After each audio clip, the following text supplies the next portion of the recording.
What if I told you that the most effective way to stay warm in an ice storm is to build a house out of ice itself? It sounds like a paradox, but for the indigenous peoples of North America, it was a reality proven over thousands of years. While European explorers froze in their tents and wooden forts, Native Americans and northern tribes calmly weathered the blizzards in shelters built from snow, branches, and clods of earth. This natural engineering was so sophisticated that it maintained a comfortable temperature inside while the Arctic cold raged outside. These structures did not contain a single nail or metal fastener, yet they were stronger and warmer than many stone buildings. Watch the video to the end to learn how indigenous peoples used simple earth and snow to create shelters that were warmer than stone castles.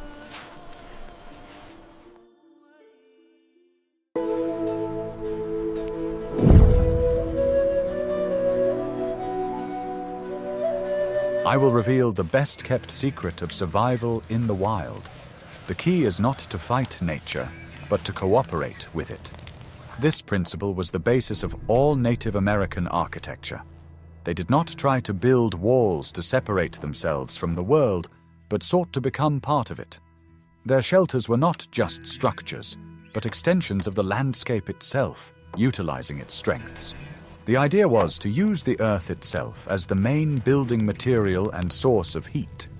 Tribes of the Great Plains, such as the Mandan and Hidatsa, built their dwellings by covering them with a thick layer of sod. This sod became not just a roof, but a living cover that provided coolness in summer and retained heat in winter. Instead of wasting energy heating a huge empty space, as in European homes, indigenous peoples created compact but functional dwellings. They understood that the smaller the volume of air inside, the easier it was to heat and maintain the temperature. Each element of the structure had its own specific purpose. This philosophy also reflected their worldview. The house was not just a place to sleep, but the center of social and spiritual life. It was round, like the sun or the horizon, symbolizing the unity and cyclical nature of life. The walls did not separate people from the world, but served as a membrane connecting them to the earth. And then the bear realized it was just a raccoon in his canoe. Oh, Uncle, you always tell the best stories. No complex tools were required for construction. The main tools were simple digging sticks and stone scrapers. All the work was done collectively, which strengthened social ties within the community. Everyone contributed to the creation of a common home. This approach allowed for the construction of incredibly stable and durable dwellings. The earthen bed could last for decades, requiring only minimal maintenance. It was literally embedded in the ground, making it invulnerable to the hurricane-force winds that raged across the plains. In winter, these houses became particularly effective. A thick layer of earth and snow accumulated on the roof, creating a powerful insulating cushion. Inside, in the center, a hearth burned, the smoke from which escaped through a special opening in the roof. Thus, the philosophy of construction was based on observation, efficiency, and respect for the environment. Do you agree with this? Please tell us what you think about this.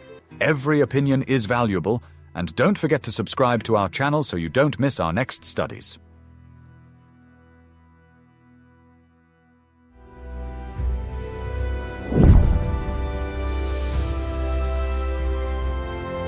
Are you ready to learn the truth about houses that were literally living hills on the plains?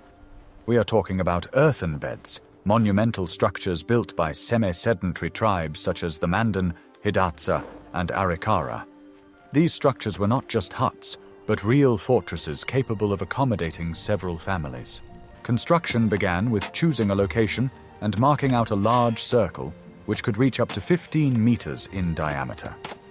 4 or 6 deep pits were dug in the center of the circle.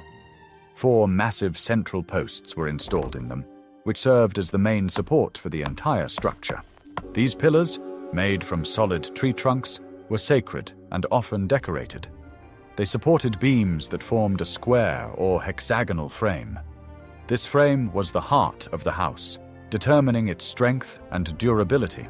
Next, a row of lower but sturdy posts was installed around the perimeter of the circle. Their height determined the height of the future walls. These posts were connected by horizontal beams, creating the outer frame. The next step was to create the roof. Dozens of long logs or poles were laid from the central frame to the outer circle. They were laid tightly together, forming a sturdy conical or domed vault. The first layer of covering was laid on this wooden frame. These were woven mats made of willow twigs or thick layers of bark. This layer was important so that the next layer, the earth layer, would not spill inside the dwelling. Then it was the turn of the grass. A thick layer of dried, tall grass from the plains was laid on top of the woven covering. This grass served as the first insulating layer, filling all the gaps and creating an air cushion. Finally, the most labor-intensive stage began. The entire structure was covered with a thick layer of turf and earth. This layer could reach a thickness of several tens of centimeters, turning the house into a real hill. The earthen bed was incredibly durable, but what if you didn't have time to build it and the blizzard was already approaching?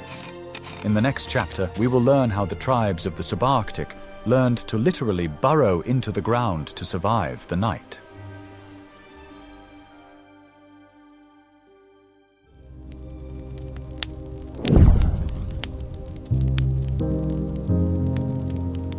What I am about to show you goes against everything you have been taught about construction. When frost sets in, we instinctively want to build higher walls to protect ourselves from the cold. But the peoples of the Subarctic, such as the Athabascans, did the exact opposite. They went underground. Their logic was flawless. The Earth, at a depth of just 1 meter, has an almost constant temperature that is always above freezing. Harnessing this geothermal heat was the key to survival in regions where temperatures could drop to extremely low levels. This shelter, known as a pit house, was one of the most effective temporary dwellings. Its construction began with digging a hole in the ground or in deep snow. The hole could be round or rectangular and was between 0.5 meter and 1 meter deep. The size of the pit depended on the number of people who needed to take shelter in it.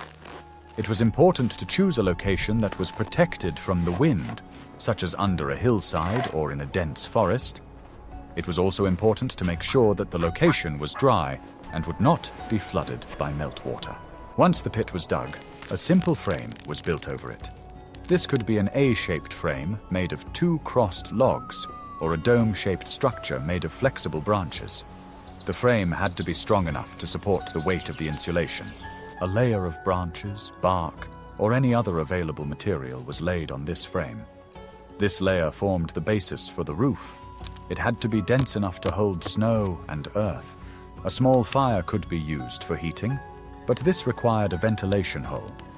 However, such shelters were often so small and warm that a fire was not necessary, especially if it was a matter of surviving for 1 night. If you find this simple but ingenious technology worthy of respect, don't forget to like this video.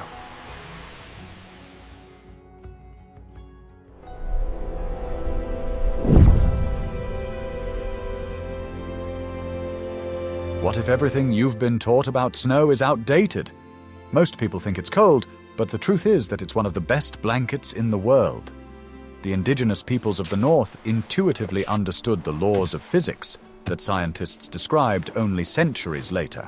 The main secret of snow lies not in the snow itself, but in what lies between the snowflakes. Freshly fallen, loose snow is 90% air. This air is trapped in tiny pockets and cannot circulate freely. It is this immobile air that acts as an insulator. It works on the same principle as modern fiberglass insulation or down in a winter jacket. It prevents heat from the ground or the body from escaping. This phenomenon is known as the Igloo effect. The temperature inside a snowdrift can be tens of degrees higher than the surrounding air temperature. Even a thin layer of snow provides significant protection from the cold and, equally important, from the wind. Wind is the main enemy in the winter forest. It carries heat away from the body's surface at an incredible speed. Snow cover completely blocks the wind, which in itself greatly increases the chances of survival. In addition, snow captures and retains geothermal heat coming from the ground. Under deep snow cover, the ground almost never freezes. There, under the snow, there is a whole world where the temperature stays around 0 degrees. This is why Native Americans and other peoples could lie in the snow for hours while hunting without freezing. They were not on the snow, but in the snow, using it as a warm and hidden shelter. Understanding this principle was the key to survival. In the next chapter, we will see how this principle was applied in practice to create the fastest snow shelter.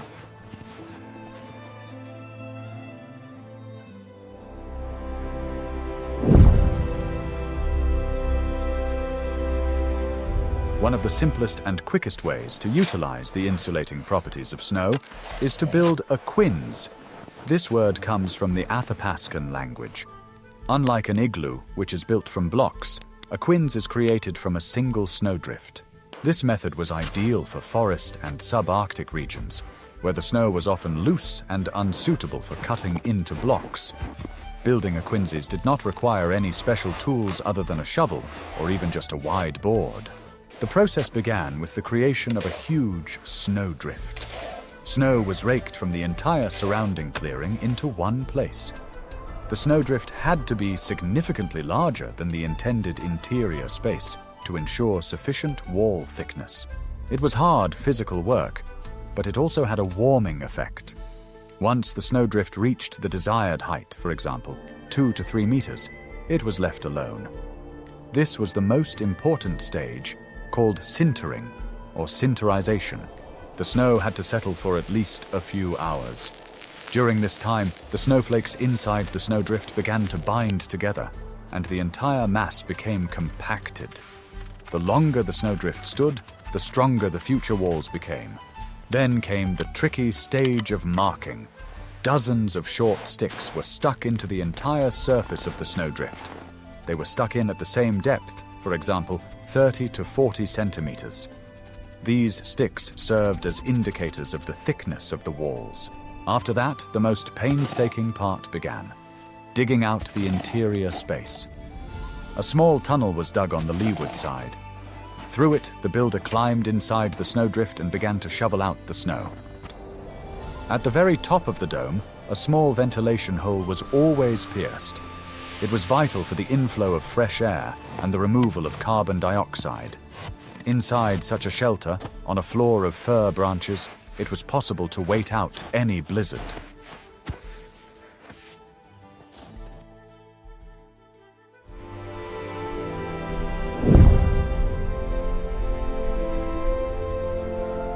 Are you ready for the shocking truth about the most famous ice house in the world?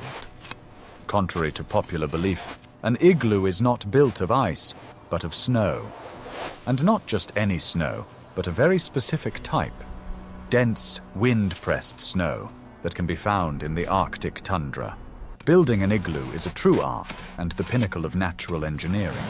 It required a single but perfect tool, a long snow knife. The entire process was thought out down to the smallest detail. It all started with choosing the right snowdrift. An experienced builder could determine the right density of snow simply by poking it.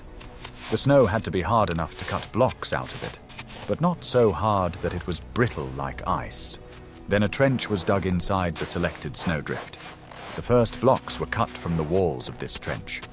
It was an ingenious solution. The builder immediately obtained the material and deepened the future dwelling, creating a cold trap. The first row of blocks was laid in a circle, slightly sloping inward. Then the main secret began, the spiral. The upper edge of the first row was cut at an angle, forming a smooth spiral rise. Each subsequent block was placed on this spiral. It rested not only on the block below it, but also on the block next to it. This made it possible to build a dome without using any supports or scaffolding. The blocks were not simply placed, but fitted together. The builder, standing inside, cut the edges of the blocks at the right angle so that they fit together perfectly.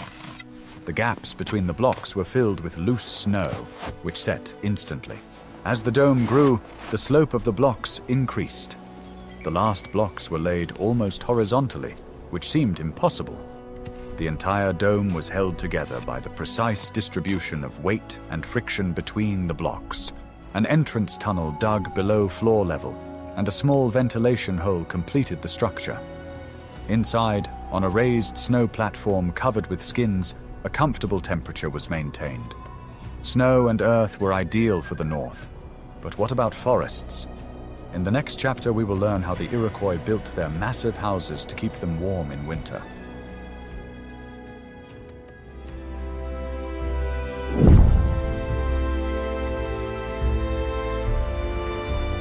Let's move from the snowy tundra to the dense forests of the northeast.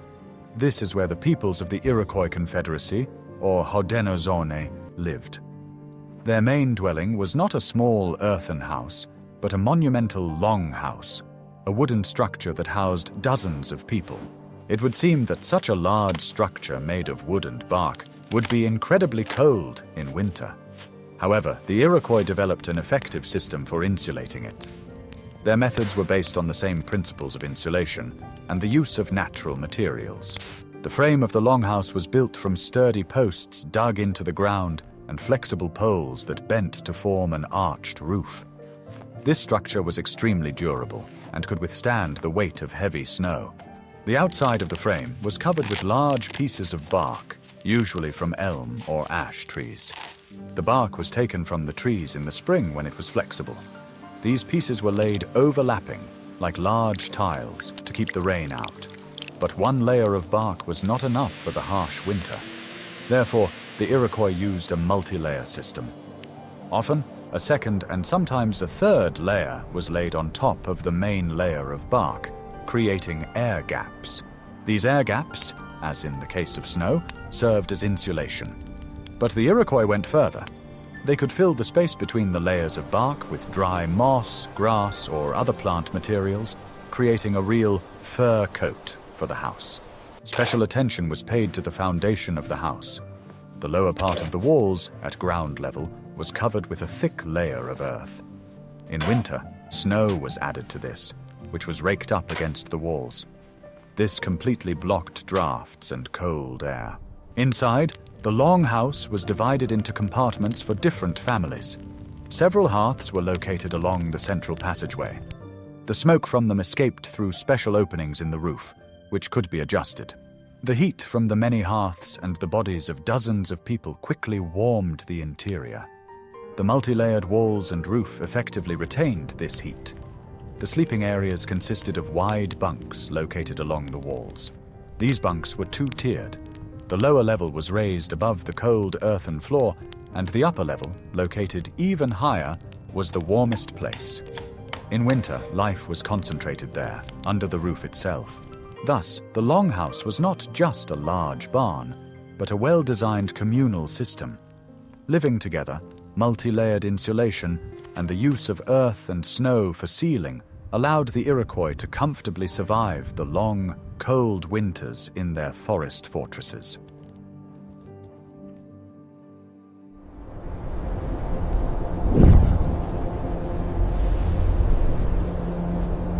For the nomadic tribes of the Great Plains, such as the Lakota or Cheyenne, the teepee was the main dwelling. This conical dwelling made of poles and bison hides was ideal for a mobile lifestyle. But how do you keep what is essentially a tent warm when winter storms rage across the plains? The secret to a winter teepee lay in two key elements: sealing the base and adding an inner lining. Without these additions, life in a teepee in winter would have been impossible. With the onset of cold weather, the tribe chose a sheltered place for their winter camp, such as a river valley protected from the wind by hills or forest. After setting up the teepee, the first thing they did was seal its base. The edges of the skin covering were pressed tightly to the ground with stones. Then a high mound of earth was piled up around the entire perimeter on the outside. When snow fell, it was also raked to the base, creating a thick, wind-proof cuff. But the real secret to warmth was inside. A second inner lining was attached to the poles from the inside. It was made of thinner, tanned skins or later canvas obtained through trade. This lining, called ozan or inner ceiling, did not reach the very top, but was attached at a height of about 2 meters. It also did not reach the floor, forming a gap. This created an ingenious double insulation system.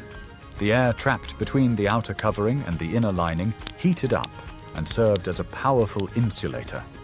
It worked in exactly the same way as the double walls in a thermos or the double glazing in a modern window. But this lining had a second equally important function. It was responsible for proper air circulation. Cold air that still penetrated under the edge of the outer covering entered the gap between the walls. There, it was heated by the warmth of the interior and rose upward. This flow created a draft that drew smoke from the central hearth and carried it out through the smoke hole at the top. Thus, the inner lining served 2 purposes. It retained heat and provided ventilation without drafts. People sitting inside did not feel the cold wind blowing at their feet. The hearth itself was located in the center and was small but effective. A small but constant fire provided enough heat, which was retained inside thanks to the double walls. They slept on skins raised above the floor in the warmest area.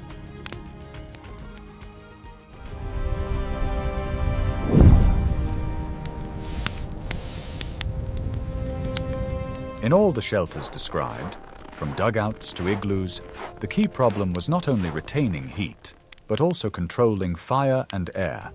Building a fire in a confined space is a deadly dangerous task if you don't know the laws of physics. The main danger is suffocation. Fire consumes oxygen and releases carbon dioxide and carbon monoxide. Indigenous peoples understood perfectly well that any fire needs a constant supply of fresh air and the removal of combustion products. In dugouts and longhouses, this problem was solved simply with a large smoke vent in the roof. The draft created by the hot air was sufficient to draw out the smoke. However, a lot of heat also escaped through this vent. In snow shelters, such as igloos or Quinzy, everything was more complicated. A large opening in the roof would lead to rapid melting. Therefore, the ventilation hole was made very small, literally the size of a fist. It would seem that this is not enough, but this is where the physics of gases came into play. Cold, fresh air is heavier than warm air. Carbon dioxide, which people exhale, is also heavier than warm air. The ingenious solution was an entrance tunnel dug below floor level. This is the cold trap. Heavy cold air from the street flowed into the tunnel, but could not rise into the warm living space and remained at the bottom. At the same time, it pushed up the stale air, rich in carbon dioxide, which also sank to the floor. This heavy, bad air found its way out through the same tunnel, flowing out along the bottom. Inside the living space, its own magic was at work. Heat from bodies and a small fire raised the air upward. It was hottest near the ceiling. Cooling near the walls, the air sank, creating constant circulation. The ventilation hole at the top served not so much for smoke as for releasing excess heat and bringing in oxygen. And the living area was in perfect balance, where it was warm and safe. Another important element was the raised sleeping platforms. In earthen beds, igloos, and longhouses, people did not sleep on the floor. They slept at the level where the warmest and cleanest air was concentrated, while the cold and bad air accumulated below.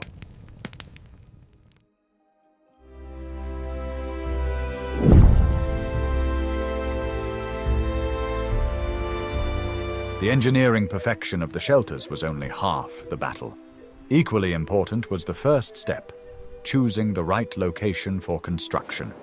A mistake in choosing a location could negate all efforts to keep warm. The main factor was wind. On open plains or in the Arctic tundra, wind was the #1 enemy, blowing away heat and destroying structures. Therefore, winter camps and permanent settlements were always located with the terrain in mind. The ideal location was a river valley protected by high banks or hills. A dense forest also served as an excellent natural windbreak. Shelters were built on the leeward side of the hill. The second factor was sunlight. the entrance to the dwelling was almost always oriented to the south or southeast. This allowed them to catch the rays of the low winter sun, providing passive heating during the day. This location also protected the entrance from the prevailing north and west winds.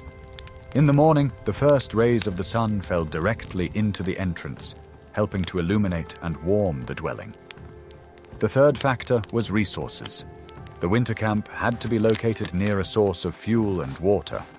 In forested areas, this meant proximity to dead wood, which provided effective fuel. On the plains, dried bison dung was often used as fuel. Access to water was no less important. Camps were usually set up near rivers, which, even when frozen, provided access to ice for melting. The fourth factor was safety. This meant not only protection from enemies, but also from natural threats. The site had to be safe from avalanches in the mountains or spring floods in river valleys. Experienced builders knew how to read the landscape. They paid attention to how the snow lay, which indicated the prevailing winds. They studied the vegetation, which could indicate where dry, well-drained soil was located. The choice of location was not just practical, but almost spiritual. It was a manifestation of harmony with the world, a demonstration that humans understood the laws by which nature lived. Only after finding such an ideal place, where protection from the wind, access to the sun, water, and fuel came together, did the indigenous peoples begin construction. This first correct step was the key to a warm and safe winter.